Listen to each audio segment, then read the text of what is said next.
Hello learners, welcome to the online course on gender sensitization, society, culture and change. Today's discussion will be on the topic marriage, and this particular topic is BGSC Block 2 Unit 6. So let me start with what marriage is. Marriage is traditionally considered to be a socially, legally recognized relationship between an adult male and female. Marriage brings with it certain rights and obligations. Let me repeat the sentence. It is a socially, legally recognized relationship between an adult male and female. And marriage brings with it certain rights and obligations. According to Anthony Giddens, marriage can be defined as a socially acknowledged and approved sexual union between two adult individuals. And when I say two adult individuals, according to the Indian society, in our Indian society, it is between a male and a female. And when two people marry, they become kin to one another. Kin in terms of the wife's relatives become the kin of the husband, and the husband's relatives become the kin of the wife. The marriage bond also connects together a wider range of people. Parents, brothers, sisters, and other blood relatives became relatives of the partner through marriage. So this is what we call by kin. The parents of the spouses, the brothers of the spouses, sisters, and other blood relatives become the relatives, the kin of the partner through marriage. And when we talk about marriage in Indian society, heteronormative patriarchal social order prevalent in all societies necessitates the two partners in marriage to be from opposite gender. Marriage is a social or binding legal defining the union of a man and a woman living together in a sexual relationship with the expectation of producing offspring. This relationship is defined and sanctioned by tradition and law. So traditionally, marriage involves a man, a woman and the children. One of the important purposes of marriage is believed to be for biological reproduction. So this is one of the important expectation of married people, that they should produce children, and one of the responsibility of people who get married is for biological reproduction. In India, same-sex love and marriage is not allowed, is tabooed and banned both by society and the law. Not only in India, but in a lot of societies, same-sex love and marriage is not allowed and banned by society and the law. Some societies may permit, but in India it is completely not allowed both by the society and the law. In certain societies, as times changes, in certain societies, couples reproduce even without entering into marriage, and they may or may not choose to marry. So you have in a lot of societies where people do not get married, but they reproduce even without entering into marriage. They do not legally get married, and there are couples who enter marriage but choose to be childless or of adoption rather than have their own biological children. So as times are changing, in a lot of societies today, we find that people may not get married to produce children, and they may also enter into marriage not because for reproducing children, but they may choose not to have their own biological children, or they may opt to be childless, or they may opt for adoption. So times are changing. Further, as same-sex partners are entering into marriage, such couples may go for adoption, medical inception, and other scientific and legal methods to include children in their family. When you have same-sex partners entering into marriage, they may opt for other procedure like adoption, medical inception, or they may go for surrogacy and so on. So this is another way another scientific and legal methods to include children in the family, because they enter into same-sex partnership, or they enter into marriage because they are of the same sex, so they may not be able to biologically reproduce children. They may not be able to have biological children on their own, so they may opt for what is called adoption or medical inception, or they may go for what is called surrogacy. Now, after talking about what marriage is, where I mentioned and I discussed what marriage is, I said marriage is a union between a man and a woman. And in a lot of societies, same-sex marriage is permitted, but in India, it is not allowed. It is completely banned in the society. So let me move on to forms of marriage after discussing what marriage is. There are various forms of marriage. One of the most traditional form of marriage, one of the most accepted forms of marriage in society today is what is called monogamy. What is monogamy? Monogamy refers to the marriage of one man with one woman. You have one man married to one woman, which is called mono, that is one or single, which refers to the marriage of one man with one woman. And this is the most common form of marriage found across modern contemporary societies. So this is meant by monogamy. We are now discussing what is polygamy. Polygamy is the term for plural marriage, and this particular marriage can be subdivided into polyandry, where there is a union of one woman with several men. And then you have what is called polygyny, which is another form of polygamy or plural marriage. This is the union of one man with several women. In some societies, polyandry as well as polygyny is practiced. Then we have another form of marriage, which is also another form of a plural marriage, which is called group marriage. What is group marriage? Group marriage involves several men living with several women. You have several men living with several women. So when you talk about group marriage, this particular marriage is different from what is your polyandry or your polygyny.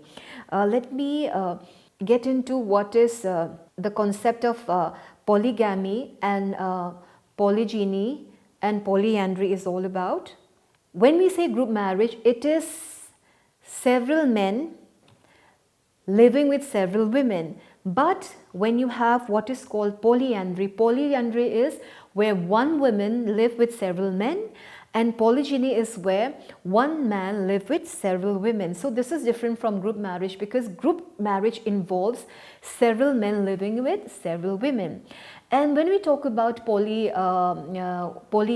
group marriage, or your plural marriage, we find that polygyny is more common than polyandry, which means that the marriage of one man with several women is more common than polyandry, which is the marriage of one woman with several men.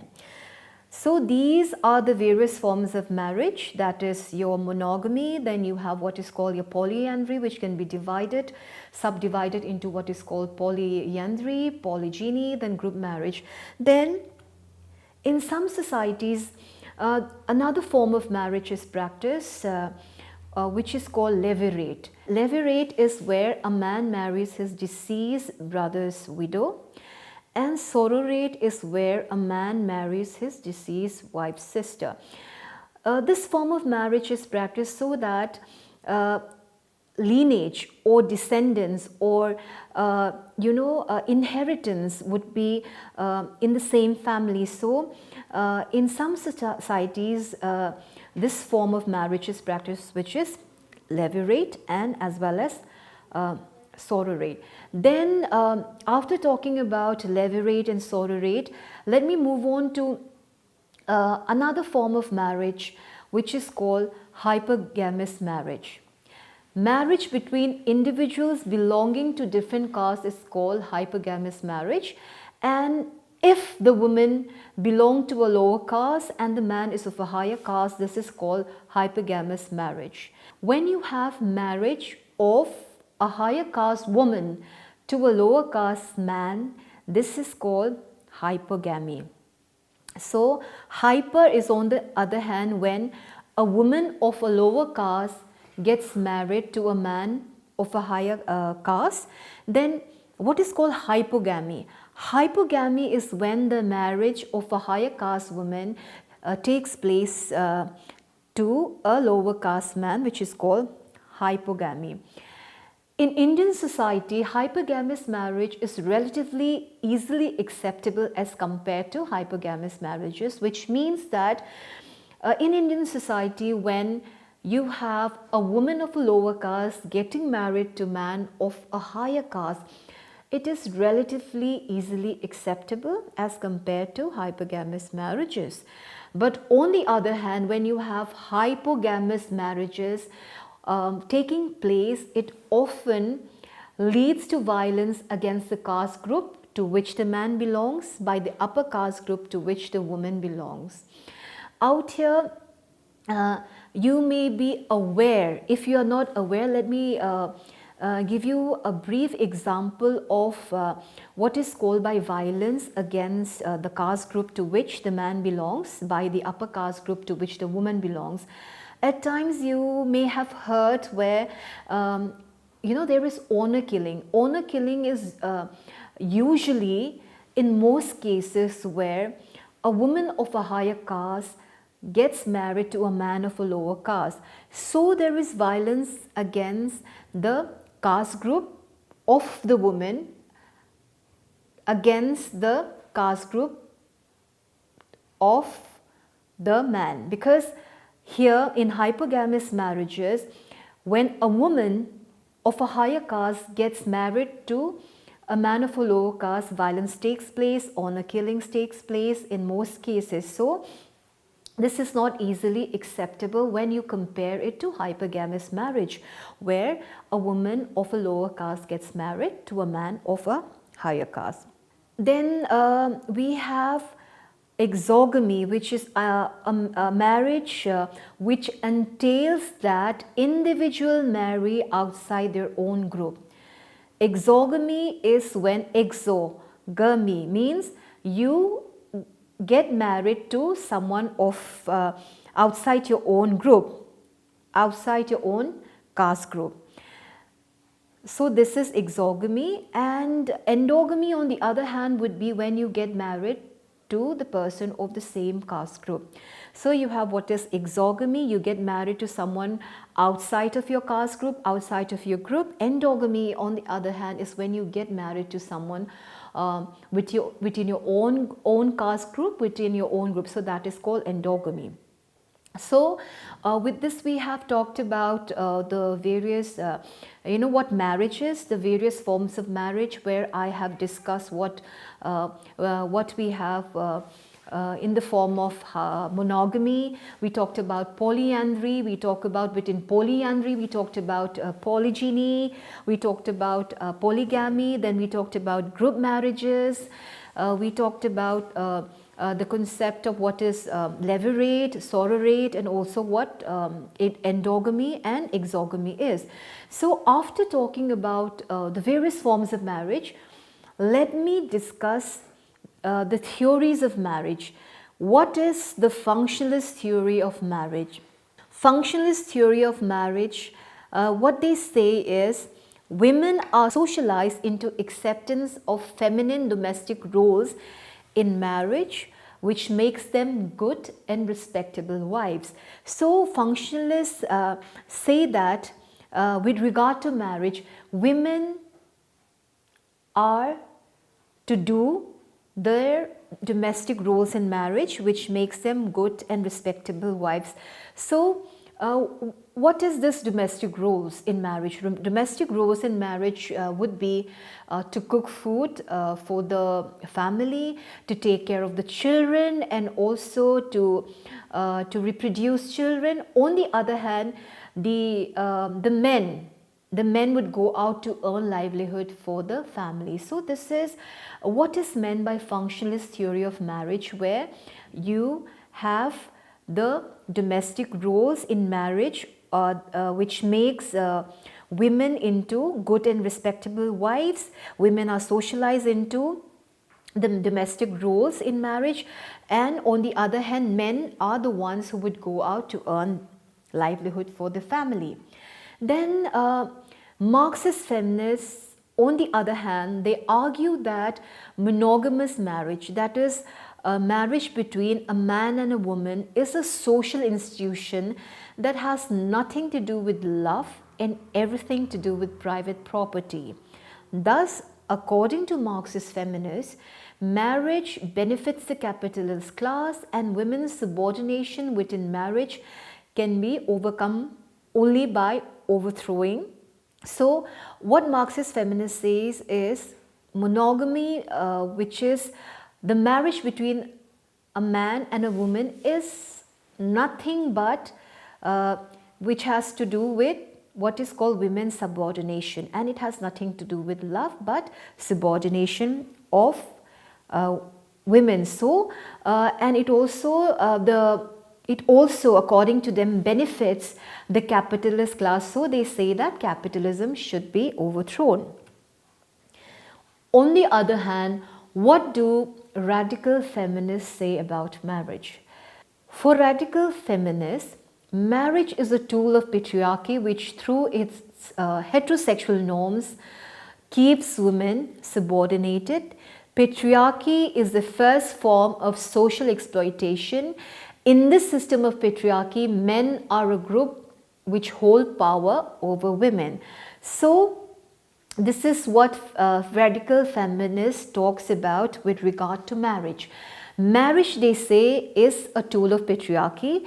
Patriarchy, which means that men control women, and they say that it is a tool, marriage is a tool through which women are subordinated, and it is men who control and hold power women. So radical feminists say that marriage is just a tool of patriarchy, and it is a tool where women are subordinated, women are socially exploited. So this is what the radical feminists say when they talk about marriage.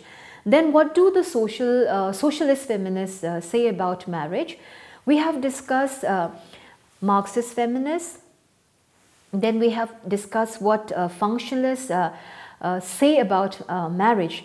What social feminists say about marriage is they argue that in order to understand subordination of women within marriage and family, it is important to understand the organization of both production as well as reproduction.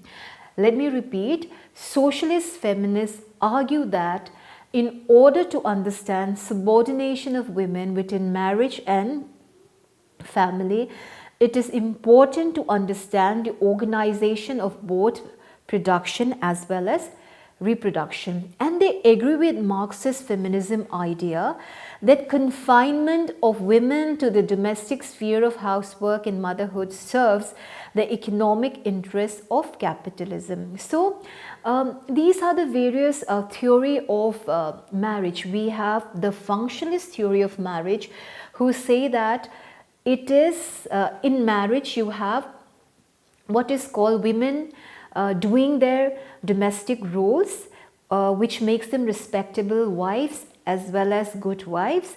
Then you have a Marxist feminist take on marriage, saying that marriage is a tool of patriarchy. It is a tool where men control women, and it is a tool of exploitation by over men, and also it is a tool where men control over women.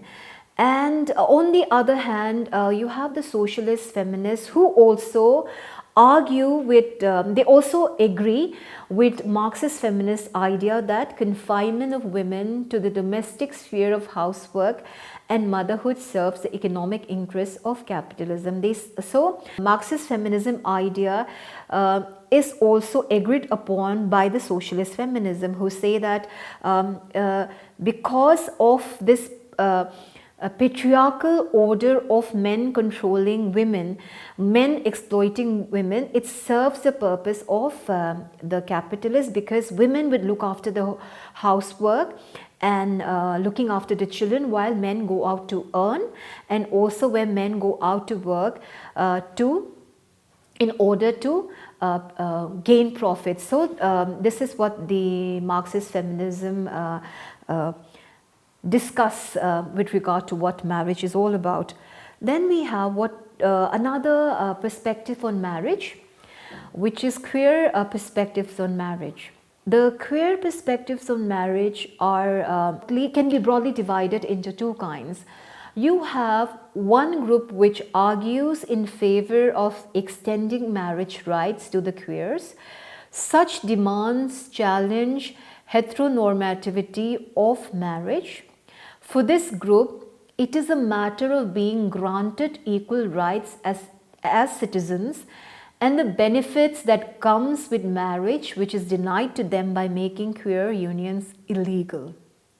So this is what you say, what the queer perspectives on marriage is all about. They say that one group of queer, they say that one should extend marriage rights to the queers. When we talk about the queers, these are the LGBTQ community, that is the lay, the bisexual, the transgender, the lesbians. So what they say is you should extend marriage rights to them. And they challenge the heteronormativity of marriage, which is the accepted societal norms of a marriage between a man and a woman. So they challenge this very concept of heteronormativity, and they say that marriage should be extended to them.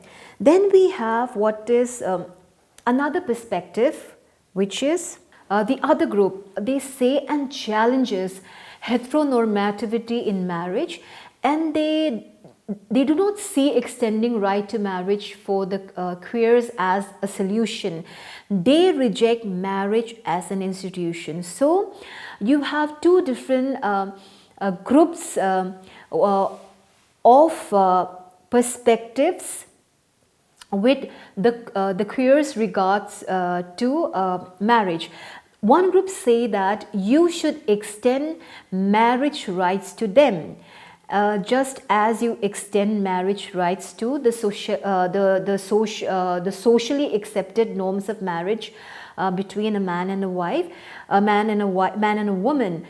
This group says that one group says that you should extend marital rights to them. But on the other hand, another group say that marriage as an institution should be completely rejected.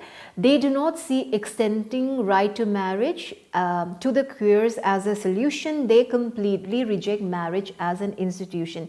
So you have these two groups with regard to the queers' perspectives on marriage. When we talk about marriage, it is also important to talk about divorce, because we see that in many societies, divorce has become an accepted part of marriage.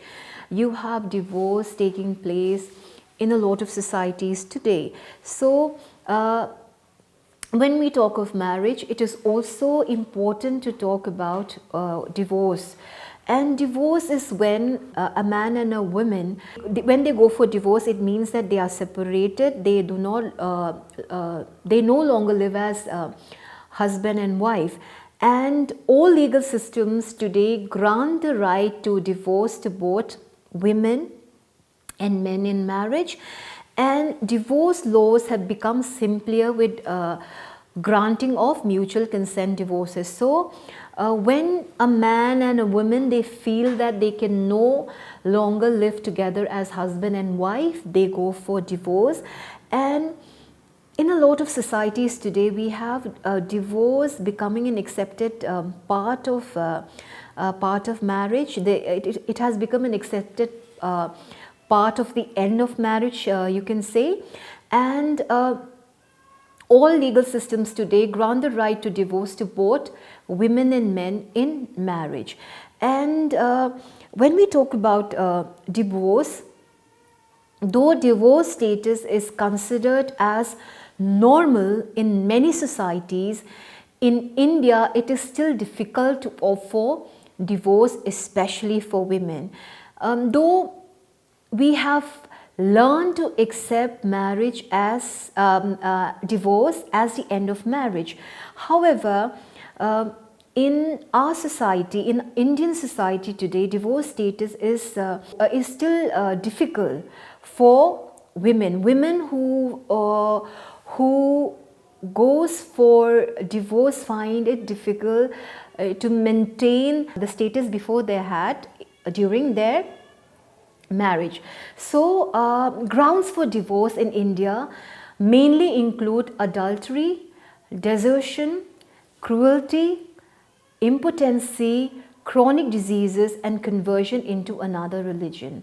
So there are various grounds for divorce, and the grounds for divorce mainly include adultery committed by one partner, one spouse, or both the spouses, desertion, cruelty, impotency, chronic diseases, and conversion into another religion. Then when we talk about violence in marriage takes place in the form of early marriage, wife battering, and marital rape. So these are the various aspects of marriage that we have talked about. Thank you.